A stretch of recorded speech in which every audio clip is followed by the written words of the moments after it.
Hi hello welcome back to the channel. This is Raviteja. You're watching city drive gold. చాలా రోజులు అవుతుంది కదా ఇది కాంట్రవర్సీ వీడియోస్ లేక మన ఛానల్లో. ఈ రోజు ప్రాబబ్లీ అది కాంట్రవర్సీ అవ్వచ్చేమో. మేబీ నేను చెప్పే మంచి కాస్త ఎదుటివారికి అది ఎలా అర్థం అవ్వచ్చు ఏమో తెలియదు, కానీ దయచేసి అర్థం చేసుకోండి. అది ఈ వీడియో చేస్తుంది కేవలం మీకోసం.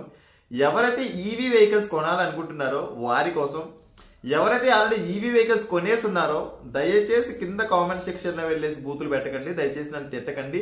ఒక క్లారిటీ మాత్రమే నేను మీకు ఇవ్వబోతున్నాను. దయచేసి అర్థం చేసుకోండి. క్లియర్? అండ్ ఇప్పుడు 2024లో ఈవీ వెహికల్స్ సంబంధించి గవర్నమెంట్ అవ్వచ్చు, లేకపోతే చాలా కంపెనీస్ అవ్వచ్చు, చాలా హైప్ ని క్రియేట్ చేస్తున్నాయి. చాలా డిస్కౌంట్స్ ని క్రియేట్ చేస్తున్నాయి. చాలా డిస్కౌంట్స్ అని చెప్పేసి ఆఫర్ చేస్తున్నాయి. కొన్ని స్టేట్స్ అయితే కంప్లీట్ గా రోడ్ ట్యాక్స్ రిమూవ్ చేసి అండ్ జిఎస్టీని కూడా చాలా వరకు తగ్గించేసి, అయినా కూడా ఎందుకు ప్రతి కంపెనీలో కూడా వస్తున్న అంత హైప్ క్రియేట్ చేసి వస్తున్న కార్స్ కాస్త తుస్సుమని పడిపోతున్నాయి? ఏంటి రీజన్ అని చెప్పేసి మన ఇండియాలో చూసినట్టయితే కనుక, ఫస్ట్ ఆఫ్ ఆల్ మన ఇండియన్స్ మెజారిటీగా ఎక్స్పెక్ట్ చేసేది ఏంటి అంటే రేంజ్ అనేది ఎక్కువ ఎక్స్పెక్ట్ చేస్తారు, అంటే మైలేజ్ అనేది ఎక్కువ ఎక్స్పెక్ట్ చేస్తారు. ఇప్పుడు వస్తున్న వెహికల్స్ అన్ని కూడా ఆల్మోస్ట్ 350 నుంచి 400 మధ్యలో మాత్రమే మనకు కిలోమీటర్స్ రేంజ్ అని చెప్పేసి ఉంది. ఈ 350-400 రేంజ్ అని చెప్పేసి మనకు సరిపోవట్లేదు. ఫర్ ఎగ్జాంపుల్ హైదరాబాద్ నుంచి తిరుపతి వెళ్ళాలి, లేకపోతే హైదరాబాద్ నుంచి రాజమండ్రి వెళ్ళాలి, హైదరాబాద్ నుంచి వైజాగ్ వెళ్ళాలి. అలా వెళ్లే సందర్భంలో ఆల్మోస్ట్ మీరు 3 టైమ్స్ అని చెప్పేసి ఛార్జింగ్ పెట్టుకోవాల్సిన అవసరం అని చెప్పేసి వస్తూ ఉంటుంది. అలా కాకపోకుండా మనం పెట్రోల్ లేదా డీజిల్ వెహికల్స్ తీసుకున్నాం అనుకుంటే just with in 1 or 2 minutes మనం ఫిల్ చేసుకుని అయితే వెళ్ళిపోవచ్చు. అదే విధంగా దీంతో పాటు ఛార్జింగ్ స్టేషన్స్ కూడా, సరే మేబీ ఛార్జింగ్ పెట్టుకోవడానికి స్టేషన్స్ ఉంటాయి కదా ఇండియాలో. మనం వెళ్ళే రూట్స్ లో ఏ రూట్స్ లో ఛార్జింగ్ స్టేషన్స్ ఉన్నాయో తెలియదు, ఏ రూట్స్ లో ఛార్జింగ్ స్టేషన్స్ లేవో కూడా మనకు తెలియని పరిస్థితి అనమాట. ఇఫ్ ఇన్ కేస్ ఉన్నా కూడా అక్కడ పని చేస్తాయో తెలియదు, పని చేయవో కూడా మనకి తెలియదు అనమాట. ఇది మన పరిస్థితి. అండ్ దీంతో పాటు మనం వెళ్తూ ఉంటాం, దాని రేంజ్ అనేది అయిపోతూ ఉంది. నెక్స్ట్ ఛార్జింగ్ స్టేషన్కి ఒక 100 కిలోమీటర్ దూరంలో ఉంది. అక్కడ ఏసీ ఆన్ అంటే ఒక 100 కిలోమీటర్ దూరంలో ఉంది. వెళ్తూ వెళ్తూ వెహికల్ స్పీడ్ అనేది తగ్గిపోతూ ఉంటుంది, పికప్ అనేది తగ్గిపోతుంది. అండ్ దాంతో పాటు కూడా పికప్ ఇన్ సెన్స్ టార్క్ అండి. ఇది ఏంట్రా బాబు నువ్వు యూవీ వెహికల్స్ పికప్ టార్క్ అని చెప్పేసి తీసుకొస్తున్నావు అని చెప్పేసి అనుకుంటున్నారా? జస్ట్ మీకు అర్థం అవడానికి మాత్రం చెప్తూ ఉన్నా. వెహికల్ స్పీడ్ అనేది ర్యాండమ్ గా తగ్గిపోతూ వస్తుంటుంది. అదేవిధంగా ఏసీ పని చేయడం మానేస్తుంది. ఏసీ ఎందుకు పనిచేయదు అంటే మనకు రేంజ్ తగ్గుతున్న కొద్దీ పవర్ సేవ్ చేయడానికి అని చెప్పేసి ఇలా మనకు జరుగుతూ ఉంటుంది అనమాట. అంటే దగ్గరికి వెళ్ళాం, అక్కడ కూడా ఛార్జింగ్ స్టేషన్ అయితే ఉంది, బట్ ఛార్జింగ్ స్టేషన్ లో అక్కడ పని చేయట్లేదు. ఏం చేస్తారు? ఎక్కడికి వెళ్తారు? ఎక్కడికి తోసుకెళ్తారు? ఒక కార్నో లేకపోతే ఇంకో దానో టోయింగ్ చేసుకుని వెళ్తారా? కుదురుతుందా? కుదరదు. అందుకోసమే మన ఇండియాలో ఎన్ని ఆఫర్స్ పెట్టినా, ఒరి బాబు తీసుకోండి తీసుకోండి తీసుకోండి అని చెప్పేసి ఎంత ప్రెజర్ చేస్తున్నా కూడా 5% కంటే కూడా ఎక్కువ వెహికల్స్ అని చెప్పేసి మన ఇండియాలో సేల్ అవ్వట్లేదు. అవే మిగతా వెహికల్స్ 15,000, 18,000, 13,000, 14,000 అని చెప్పేసి మంత్లీ సేల్ అవుతూ ఉంటే ఇవి 16, 30, 24, 46 చెప్పడానికి మనకి ఏదో సరదాగా అనిపిస్తుంది కదా, రైట్? అంటే మనకి ఇలా సేల్ అవుతున్నాయి అనమాట. అంటే ఈవెన్ వాటి మనకి మెయిన్ రీజన్స్ అని చెప్పేసి ఈవీ వెహికల్స్ సేల్ కాకపోవడానికి గల మెయిన్ రీజన్స్ అని చెప్పేసి ఇప్పుడు మనకు కొన్ని కంపెనీస్ ఈవీ వెహికల్స్ పైన చాలా డిస్కౌంట్ అని చెప్పేసి అయితే ప్రకటిస్తూ ఉన్నాయి. వాటి గల మెయిన్ రీజన్ ఏంటి అంటే, first of all stock yard లో ఎక్కువ హైప్ క్రియేట్ చేసేసి వెళ్ళిపోతాయి అని చెప్పేసి అనుకొని చాలా వెహికల్స్ ని మ్యానుఫ్యాక్చర్ చేసి స్టాక్ యార్డ్స్ లో అలా పెట్టడం, అవి అలాగే మునిగిపోతుండడం వల్ల వాటి మ్యానుఫ్యాక్చరింగ్ ఇయర్ చెప్పేసి ఎక్కువ అవుతున్న కొద్దీ డిమాండ్ తగ్గుతుంది. కాబట్టి దాంతోపాటు ఇంకొకటి ఏంటి అంటే బ్యాటరీకి సంబంధించి రీసెంట్ గా మనకు ప్రైజెస్ తగ్గిన విషయం మనందరికీ తెలిసిందే కదా. ఇవి 2 రీజన్స్ వల్ల అండ్ సేల్స్ లేకపోవడం వల్ల ఎక్కువ డిస్కౌంట్స్ అని చెప్పేసి అయితే కొన్ని కంపెనీస్ అని చెప్పేసి ప్రకటిస్తూ ఉన్నాయి. ఫర్ ఎగ్జాంపుల్ మనం హ్యుండై కోనా తీసుకున్నాం అనుకోండి, 4 lakhs నుంచి 4.5 lakhs డిస్కౌంట్ అండి. బట్ ఏం లాభం? రేంజ్ తగ్గిపోతుంది, రేంజ్ అనేది తక్కువ వస్తుంది. లేకపోతే కొన్ని చాలా పారామీటర్స్ మనకు చాలా మంది అని చెప్పేసి ఆలోచిస్తూ ఉంటారు. ఆ పారామీటర్స్ ఆ వెహికల్ అని చెప్పేసి పర్ఫెక్ట్ కాకపోవడం అని చెప్పేసి అనుకోవచ్చు. అదేవిధంగా మనకు XUV 400 లాస్ట్ ఇయర్ లాంచ్ అయ్యిందండి. ఎంతో హైప్ తోటి లాంచ్ అయ్యింది. చాలా ఇక అయిపోయింది వెహికల్, మార్కెట్లోకి రాగానే పరుగులు పెట్టేస్తుంది అని చెప్పేసి అంత హైప్ తోటి లాంచ్ అయ్యింది. ఆ వెహికల్ పైన కూడా మనకు ఆల్మోస్ట్ 4.2 lakhs వరకు కూడా డిస్కౌంట్స్ ఇస్తున్నారండి. ఏమంటే మీరైతే డిస్కౌంట్స్ ఇస్తున్నారని చెప్పేసి ఇక్కడ చెప్తున్నారు, బట్ నేను వెళ్తున్న షోరూమ్ లో ఇవ్వట్లేదు అని చెప్పేసి మీరు నన్ను క్వశ్చన్ చేశారు అనుకోండి, నేను ఆల్ ఓవర్ ఇండియా వైడ్ గా నేను క్యాల్కులేట్ చేసి చెప్తున్న విషయం అండి. మీ షోరూమ్ లో ఇస్తున్నారు లేదని చెప్పేసి అయితే మీరు ఎంక్వైరీ చేయండి, కనుక్కోండి. దాన్ని బట్టి మీరు ఒకసారి డిసిషన్ అని చెప్పేసి తీసుకోండి. అండ్ టాటా నెక్సాన్ ఈవీ పైన కూడా చాలా మంది ఎక్కువగానే ఇప్పుడు మనం చెప్తున్న వెహికల్స్ అన్నింటిలో కంటే కూడా టాటా నెక్సాన్ ఈవీ, లేకపోతే టిగోర్ ఈవీ, లేకపోతే టియాగో ఈవీ, ఈ వెహికల్స్ అని చెప్పేసి అయితే మనకు మార్కెట్లో కనిపిస్తూ ఉన్నాయి. మళ్ళీ కూడా టాటా వెహికల్స్ ప్రమోట్ చేస్తున్నావా అని అనుకోవద్దు. ఇక్కడ చెప్తున్న విషయం ఏంటనేది మాత్రమే క్లియర్గా ఒకసారి వినండి. మనకు టాటా నెక్సాన్ ఈవీలో కూడా మనకు 2.5 నుంచి 2.8 lakhs వరకు కూడా మనకైతే డిస్కౌంట్స్ అని చెప్పేసి అయితే ప్రకటిస్తూ ఉన్నారు. అండ్ టాటా టియాగో పైన మనకు 70 నుంచి 80,000 రూపీస్ అయితే మనకు డిస్కౌంట్స్ అని చెప్పేసి అయితే ప్రకటిస్తూ ఉన్నారు. అండ్ ఎంజీ కామెంట్ పైన అయితే రీసెంట్ గా చాలా మందికి యూట్యూబర్స్ పిలిపించి మరి ఒరే బాబు దీన్ని ప్రమోట్ చేయండి అని చెప్పేసి ప్రతి ఒక్క యూట్యూబర్ దాన్ని స్ట్రెస్ చేసి మరి కూడా వీడియోస్ చేయిస్తే మరి అంత హైప్ కు తగ్గట్టుగా అయితే రీచ్ అని చెప్పేసి వెళ్ళట్లేదు. దానిపైన కూడా 1,00,000 నుంచి 1,50,000 అయితే మనకు డిస్కౌంట్ అని చెప్పేసి ప్రకటిస్తూ ఉన్నారు.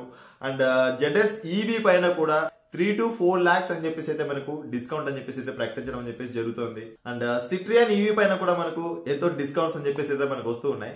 దీన్ని బట్టి మనం అర్థం చేసుకోవాల్సింది ఏంటంటే ఇప్పుడు ఈవీ వెహికల్ ని పర్చేస్ చేయాలా వద్దా. డిస్కౌంట్స్ ఎక్కువ వస్తున్నాయంటే ఎవరైతే కొనాలనుకుంటున్నారో వారికి బంపర్ ఆఫర్, ఎవరైతే అమ్మాలనుకుంటున్నారో వారికి అయితే లాస్. బట్ ఇప్పుడు కార్ కొనాలా వద్దా అన్నది ఒకసారి గుర్తుంచుకోండి. ఎవరైతే ఆల్రెడీ కార్ కొనేసి ఉంటారో వారికైతే ఇప్పుడు చెప్పాను కదా తిట్టకండి, ఎందుకు ముందు చెప్పలేదని చెప్పేసి. నాకు కూడా తెలియదు కదా ఇలా డిస్కౌంట్స్ అని చెప్పేసి ఇమీడియట్ గా వచ్చేస్తాయి, తగ్గిపోతాయి అని చెప్పేసి నాకు కూడా తెలియదు కాబట్టి అందుకోసం అని చెప్పేసి ట్రై టు అండర్స్టాండ్. అండ్ ఇప్పుడు మనకు 4 లక్షలు, 4.5 లక్షలు అండ్ 3 లక్షలు, 2 లక్షలు అని చెప్పేసి ఇంత ఎక్కువ డిస్కౌంట్స్ వస్తున్నప్పుడు కొనొచ్చా లేదా అని చెప్పేసి తీసుకుంటున్నట్లయితే ఫస్ట్ ఆఫ్ ఆల్ మీ యూసేజ్ కనుక సిటీలో ఎక్కువ ఉందనుకోండి, లైక్ పర్ డే 200 కిలోమీటర్స్ తిరుగుతారు, 150 తిరుగుతారు, 100 అబోవ్ తిరుగుతారు, ఎక్కువగా మీకు సిటీ యూసేజ్ ఉంటుంది, లాంగ్ డ్రైవ్స్ వెళ్ళరు, హైవే డ్రైవింగ్ అనేది చాలా తక్కువగా ఉంటుంది అని ఎవరైతే అనుకుంటుంటారో అలాంటి వారు 15 lakhs అబోవ్ కంటే కూడా ఎక్కువ బడ్జెట్ పెట్టేసేసి ఈవీ వెహికల్స్కి ఇప్పుడు వెళ్ళకండి. For example Tata Tiago EV అవ్వచ్చు, మనకు ఆల్మోస్ట్ 8 lakhs నుంచి మనకు 12 lakhs వరకు వస్తుంది లాంగ్ రేంజ్ అని చెప్పేసి. టాటా పంచ్ ఈవీ అవ్వచ్చు 13 to 14 lakhs మధ్యలో వస్తుంది. ఈ రెండింటిని కూడా మీరైతే చూస్ చేసుకోవచ్చు. అంటే సిటీ కండిషన్స్ కోసం మీరు యూజ్ చేసుకోవాలనుకుంటున్నట్లయితే కనుక. లేదండి నాకు ఒక ఫుల్లీ లోడెడ్ ఫీచర్స్ తోటి కావాలి, నాకు ఒక ఎస్యూవీ కార్ కావాలి, నాకు ఒక కాంపాక్ట్ ఒక ఈవీ వెహికల్ ట్యాక్సీ పర్పస్ కోసం కానీ సిటీలో ఎక్కువగా కమర్షియల్ పర్పస్ కోసం ఎవరైనా తీసుకోవాలనుకుంటున్నట్లయితే కనుక this is the right time అండి. ఎవరైనా ట్యాక్సీ పర్పస్ కోసం కానీ లేకపోతే సిటీలో యూజ్ చేసుకోవాలనుకుంటున్న వాళ్ళకి ది బెస్ట్ డీల్ అని చెప్పేసి అయితే చెప్పుకోవచ్చు. వీరు ఇప్పుడు పర్చేస్ చేయాలనుకున్నట్లయితే కనుక ఖచ్చితంగా పర్చేస్ చేయవచ్చు. ఇప్పుడు వస్తున్న వెహికల్స్ మాక్సిమం 350 నుంచి 400 అని చెప్పేసి అయితే మనకు కంపెనీ క్లెయిమ్ చేస్తుంది. బట్ మనకు వచ్చేపాటికి 320, 330, 340, 350 లోపు అయితే మనకు మైలేజ్ అని చెప్పేసి వస్తుంది, అంటే రేంజ్ అని చెప్పేసి వస్తుంది. ఇప్పుడు మనకు చాలా కంపెనీస్ అని చెప్పేసి ఎస్యూవీ కార్స్ నే మనకు ఈవీలో లాంచ్ చేయబోతున్నాయి. రేంజ్ పెంచేసేసి చాలా అడాస్ ఫీచర్స్ ని, అడ్వాన్స్డ్ టెక్నాలజీని మొత్తం అందులో ఇంక్లూడ్ చేసేసి అయితే మనకు రాబోతున్నాయి. అంటే మనకు ప్రీవియస్ గా ఒక 3-4 years నుంచి నడుస్తున్న ఈవీ వెహికల్స్ ఏవైతే ఉన్నాయో ఇవి మనకు అవుట్ డేటెడ్ కాబోతున్నాయి, లైక్ 2024లో వచ్చిన వెహికల్స్ తో సహా. అంటే ఇప్పుడు రాబోయే వెహికల్స్ ఏవైతే ఉన్నాయో ఎక్కువ అడ్వాన్స్డ్ ఫీచర్స్ అవ్వచ్చు, లేకపోతే రేంజ్ అవ్వచ్చు, ఈ ఎన్నో పారామీటర్స్ లో మనకు చూసినట్టయితే కనుక వచ్చే వెహికల్స్ అని చెప్పేసి ఇప్పటి నుంచి రాబోయే 5 years వరకు కూడా ఈవీ వెహికల్స్ కి కొంచెం గడ్డు కాలం అని చెప్పేసి చెప్పుకోవచ్చు. ఇప్పుడు మనకు లాంచ్ కాబోతున్న వెహికల్స్ ఏంటి అని చెప్పేసి చూసుకుంటున్నట్టయితే కనుక టాటాలో చూసినట్టయితే కనుక లైక్ హ్యారియర్ ఈవీ వస్తుంది, లేకపోతే సఫారీ రావచ్చు, మనకు కర్వ్ ఈవీ అయితే వస్తుంది, అండ్ హ్యుండై నుంచి క్రెటా ఈవీ వస్తుంది, మారుతి నుంచి వస్తుంది, హ్యుండై నుంచి వస్తున్నాయి. ఇన్ని ఈవీ వెహికల్స్ వస్తున్నప్పుడు చాలా అడ్వాన్స్డ్ గా ఆ వెహికల్ చూసారంటే ఇవి మన ఇండియా వెహికల్స్ అయినా అనే విధంగా అయితే మనకు లాంచ్ కాబోతున్నాయి. అలాంటి సందర్భంలో మనం కనుక ఈ వెహికల్స్ ని మనం పర్చేస్ చేస్తే ఎక్కువ డిస్కౌంట్ వస్తుంది కదా అని చెప్పేసి ఇప్పుడు కనుక మనం పర్చేస్ చేస్తే మనకు ఫ్యూచర్లో మీరు ఆ వెహికల్స్ని సేల్ చేయాలనుకున్నా కూడా అక్కడ రీసేల్ వాల్యూ పైన కూడా మనకు తగ్గిపోయే ఛాన్సెస్ అని చెప్పేసి ఉంటాయండి. అండ్ దట్టు మనకి ఇప్పుడు 8 years అని చెప్పేసి బ్యాటరీస్ పైన వారంటీ ఇస్తున్నారు. అదేవిధంగా ఆఫ్టర్ 8 years పరిస్థితి ఏంటి? 8 years బ్యాటరీ మార్చాలంటే ఆల్మోస్ట్ 50% ఆఫ్ ద కాస్ట్ అని చెప్పేసి మనకు బ్యాటరీ పైన వస్తుంది.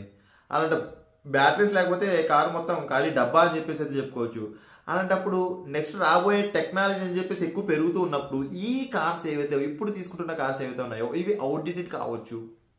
తీసుకున్న 3-4 yearsలోనే అడ్వాన్స్డ్ టెక్నాలజీ కార్స్ వస్తున్నాయి కాబట్టి అప్పుడు మీరు ఇబ్బంది పడవచ్చు. లేకపోతే ఈ కార్ ఎందుకు కొనాలని చెప్పేసి అప్పుడు సేల్ చేయడానికి వెళ్తే రీసేల్ వాల్యూ రాకపోవచ్చు.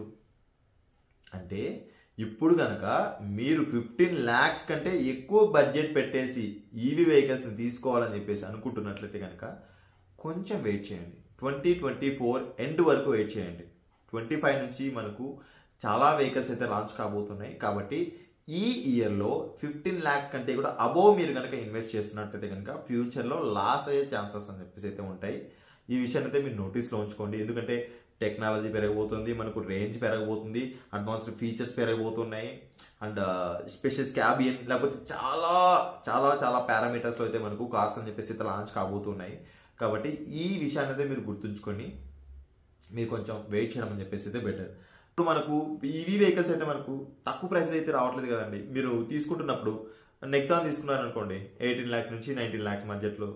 జెడ్ఎస్ఈవి మనకు 18 నుంచి 25 వరకు వెళ్ళిపోతుంది. మనం ఇంత పెట్టేసి ఇన్వెస్ట్ చేసి వెహికల్ తీసుకుంటున్నప్పుడు మనం తక్కువ కిలోమీటర్స్ తిరిగితే ఎన్ని సంవత్సరాలకి మనం దాన్ని రికవర్ చేయగలుగుతాం?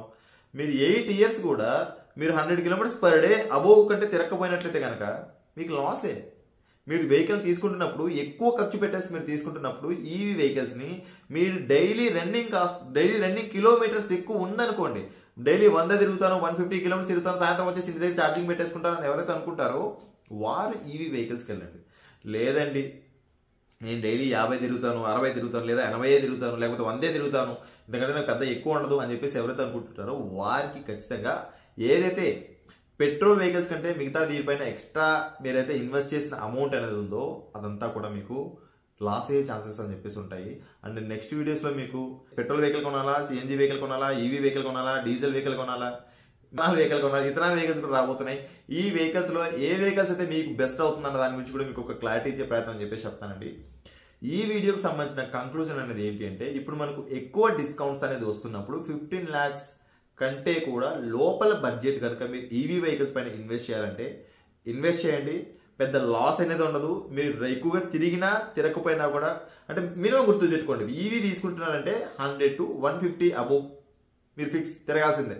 లేదు తక్కువ తిరగనండి, నేను చాలా తక్కువ తిరుగుతానండి, నేను ఎన్విరాన్మెంట్ని కాపాడాలనుకుంటున్నాను అలా ఇలా అని చెప్పేసి మీరు ఎవరైతే అనుకుంటుంటారో వారికి చాలా లాస్ అయ్యే ఛాన్సెస్ అని చెప్పేసి ఉంటాయి ఇప్పుడు కనుక మీరు ఈవీ వెహికల్స్ని పర్చేస్ చేస్తే. ఎందుకంటే మన ఇండియన్స్కి చాలా తెలివి ఎక్కువ అండి.